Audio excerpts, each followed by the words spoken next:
How you guys doing today? Happen to have whatever the shit this game is, honestly. I don't know if it's RU or, well, I mean, by definition it was. That's what was requested on the stream. So I was like, I'm gonna go with it. But the thing is I have a combination of things that, like, kind of were RU last generation, slash maybe might even be a little bit lower. Like, yeah, God knows you probably haven't seen a Linoone on your screen in quite some time. And Swallow has not really been around for a bit as well. But I figure Swallow's kind of fun with the Flame Orb now, just because it's a little bit more obvious which orb you should be running now, thanks to the fact that it's just a fixed 1/16 per turn. Guts is pretty nice on it. And then I got just, I don't know, it's kind of like a utility Spiritomb. Bulky, very, very, very, very bulky Togetic. And then an Assault Vest Drapion. And then the Meloetta, I will reveal that set when we get to it, because it does some kind of cool things. In the meantime, you probably noticed that I did not have a single new Mon. Not even a single new move. The only thing that can be considered close to new is I had a Normalium Z on Linoone, which I don't actually even end up using that because I didn't end up having to. But I'm gonna lead off with Spiritomb right now, and I make a little bit of a choke on this first one because it's pretty obvious that he's gonna end up going for a U-turn. But the one thing I was not expecting is I know every time I fight this thing, it usually ends up being really slow, so I was like, okay, I wonder if Spiritomb is just naturally faster. I don't have a Gumshoe speed memorized off the top of my head. I kind of expected myself to be a little bit faster, but turns out I'm not, and I end up going for a Will-O-Wisp on the Araquanid, which ends up looking pretty stupid on my behalf, but it's okay, because I have a really good switch into it, and I'm actually going to go ahead and speed up this next part quite a bit, because unfortunately, slash fortunately, I guess, unfortunate for you, the viewer at home, but fortunate for me in that time is that this Togetic is able to take hits amazingly well. As you can see, a Lunge and a Poison Jab are not even bringing me below, I would say, what, 25%? Yeah, not even below 25%. And he's going to go into his Mudsdale after I Toxic the Araquanid, and that's basically just my modus operandi right now. I'm just going to go ahead and Toxic Stall. It seems like kind of a dick move, but I also want to see how much Heavy Slam is doing to this thing. Because, I mean, it's not going to be able to hit me with its main form of Stab. Slash, I know that this is a bold Togetic, so I want to see how much I'm taking from it. And I'm actually not even taking half. I'm taking half my remaining HP, not half my full HP. So I'm actually capable of just sitting in here and roosting and just, you know, Toxic Stalling a little bit, slash seeing, you know, what is the rest of the stuff on this set. Honestly, I think it is probably Heavy Slam, Earthquake, is what I'm thinking off the top of my head. And then as soon as I see Toxic, I think on this, oh, it's the next turn, excuse me. But he does reveal Toxic, so the last move is more than likely Rest. Since, you know, how are you going to Toxic Stall if you can't get rid of that status condition? That and, you know, you having stamina just makes it easy for you to stall over time. Not against a Seismic Toss user, naturally, but I'm kind of regretting going for Seismic Tosses when I did, just because it makes it a little bit harder for the next Pokemon that switches in to try to, you know, get some kills here. But we're going to go ahead and take that on when we get to it. It turns out I'm not even going fast enough for my narration here, which is kind of unfortunate. But, you know, it was a lot of turns in real time, and I was just very, very, very stubborn with letting this Togetic do its thing.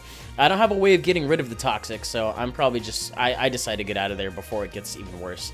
And I'm going to go into my Linoone right now and decide to Belly Drum, just because it does still happen to be asleep, and I think it gets one more turn while I Belly Drum, which is the most important part. I get a free Belly Drum, but because of the stamina boost that I've given it, a +4 Seed Bomb is not going to be able to kill it off from full. If it did not have the +2, I think I would have been able to knock it out, but that actually kind of ends up being irrelevant in a couple of turns here. As you can see, the Seed Bomb does a pretty good amount, but Linoone just doesn't have that high of an attack. You don't use it because it kills with Seed Bomb. You use it because it kills with E-Speed, and Belly Drum E-Speed was just a really cool thing to have around. Now right here, I could have Z-Belly Drummed just to get my remaining HP back, but honestly, I just wanted to kill the damn thing. And the way he brings in his Rabombi immediately after this is kind of a tipping point that, you know, maybe it was a little bit too early for Linoone to come in and try to do this, especially if I don't have Hazards. Hazards would have helped me significantly in ruining this thing's Focus Sash, but at least I was able to get rid of the Mudsdale. Not that I was particularly too worried about it, but I'm going to go ahead and bring it down to its Sash on the E-Speed, and if there's a Silver Lining, it means that it's going to kill me off right now, as opposed to going for the Quiver Dance, so I don't have to deal with a +1 Rabombi, and I've actually gotten rid of the Mudsdale as well, so I guess it kind of did a thing. I just had to trade Toxic and a little bit of HP on my Togetic net, but it's honestly not that bad. I think right here I ended up just going for a... I ended up going for a U-turn, I think. Or maybe I went for a quick attack, or I don't remember. I'm pretty sure I went for a U-turn, half expecting him to switch, but I was just like, you know what? Screw it, it's whatever. I don't remember if these things get sturdy. I think they get magnet pull and galvanize and maybe sturdy. I'm not 100%. But I go into this because I have Earthquake and I am an AV variant, so I'm just like, you know what? I'm going to go for it. It's time for super effective. Let's see what we can do. And it doesn't even knock it out. So I don't think that Drapion actually has any attack investment whatsoever, but I feel like, I don't know if that was a low roll or what's happening, slash if the Golem has a little bit of defenses invested in it. I don't know. I mean, it's a really powerful move, but then again, Golem probably just has a lot of natural defense that I'm completely ignoring for the time being.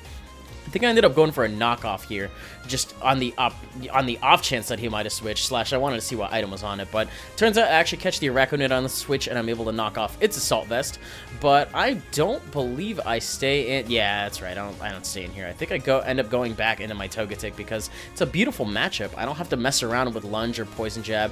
Turns out it's got Leech Life as well, you know, kind of expected there, which means that the last move is going to be Liquidation. I really wanted to see how much it was going to do, but I don't think he ever actually ends up going for it. I think Poison Jab is the play for him. Because it's Assault Vest, I don't have to worry about... the funny part here is the last time he brought an Araquanid on me, he brought a Z Stockpile one. He revealed Z Stockpile in, like, the last, like, 3 turns of, like, a 45-turn game. It was brutal. It was absolutely savage. But this one does not happen to be a Z Stockpile one.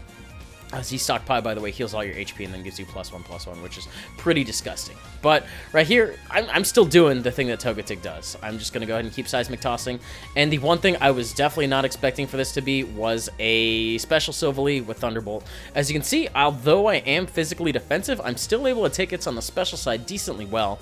I'm not sure if that is a full offensive Silvally, in terms of, you know, whether it's got max special attack or if it's like, you know, if it happens to be a boosting item or if it's like, I think it ends up being Choice Scarf, but I don't know if it's Modest or Timid was my main thing. But I decided to go into a Spiritomb right now because I'm pretty sure I can take an unstabbed T-Bolt from this pretty well. And it turns out that I do. It's not too bad. And I believe I'm going to get the opportunity to either go for a Sucker Punch or a Pain Split right here. It doesn't make sense to go for Will-O-Wisp, especially when he still has a switch in. But knowing me, I probably went ahead and did it anyway. Did I do it? Did I do it? No, I didn't. I tried going for Sucker Punch. So that's cool, too. The cool thing about Araquanid is it can't get burned, so I guess that's nice for, you know, a physically attacking set, which I'm pretty sure that's what they're always going to be with Liquidation and everything. But I don't think they would have any reason to run a special attacking set, but I just go for a Sucker Punch. I'm just making that a talking point just to make it a talking point. But I have Toxic Damage as well as you know, since it is an Assault Vest set, it has no status move, so Sucker Punch is going to be working every time until it switches, and every turn that I get is an extra either Toxic turn, a little bit of lefties for me. I'm not afraid of this matchup, basically, so I'm just going to go ahead and go for it again, and I'm finally able to knock out the Araquanid. I thought that Spiritomb wasn't actually going to do anything this game, but it turns out it gets a little bit of stuff done, I guess. I'm trying to remember what happens immediately after this point. I've watched this a few times. I've watched a decent amount of battle videos today because I recorded a bunch of them, so forgive me if I'm just not on par with it. I did not Sucker Punch here. I'm not sure why. I guess I was maybe assuming I could have lived the U-turn and then just Pain Split on the switch. That seems like something I would have thought of at the time, absolutely. But cool part is I do get switch initiative here, and he makes a smart play by going into his Rabombi, which does have 1 HP left, so it's basically is going to be death fodder. But I'm going to go ahead and go into my Swellow here in order to get the Flame Orb going, because it's like, you know what, it's 1 HP, I don't have to mess around with anything. I didn't have to show Quick Attack, but honestly, I think the only way that Quick Attack would have been relevant is if Silvally was in range. And this is actually where I learn, because I'm speaking with hindsight right now. I had no clue at this point that this Silvally was Scarf T-Bolt, but the way he brought it in, I was just like, okay, you know what, maybe he thinks he can live a hit, or maybe he doesn't think his Gumshoes is capable of taking one, but it's like, okay, well, this is what we're dealing with, so I'm going to go into my Meloetta. And I figure, you know what, if it's locked in on Thunderbolt, I should be okay to sub. And this is actually a sub Calm Mind Echoed Voice set. And turns out all it really needs, you really need only 1 turn to get Echoed Voice going, because it's holding a Metronome as well. So Metronome, in case you're not familiar with that held item, it adds base power to every time you use the move in a row. So it goes beautifully with Echoed Voice. Echoed Voice starting at 40, and then Metronome adding 10 base power, I think. So I think that would be 50 and then 75 with stab, and then it just kind of keeps going from there. I'm not entirely sure of the damage calculations, but I know it gets explosive results as long as you can get one echoed voice off. Turns out the tri-attack does not even knock out my sub, Meloetta being extremely bulky on the special defensive side, and I'm just going to go ahead and knock it out with another echoed voice from there, which means that now that I've gone for it twice, the third time I go for echoed voice is going to be absolutely devastating. Not that I'm not even sure Gumshoes would be able to take an echoed voice on the second turn, but I know for a fact on the third turn, I have completely dropped Blissies by chaining echoed voices before. It's really, really, really, really disgusting. But I know 3 is going to get it done. I've used that set before. It's really fun. Not to say that it is necessarily the best set, but, you know, you get a sub up and all they got left are special attackers. Might as well go to 10, especially since Rabombi was gone. I didn't have to worry about Bug Buzz. That was a big plus. Other than that, that was the game, so that was a little bit of an interesting one. Hope you guys enjoyed it. If you did, you can leave a like, rating, comment, subscribe, do your thing. You guys know how that goes.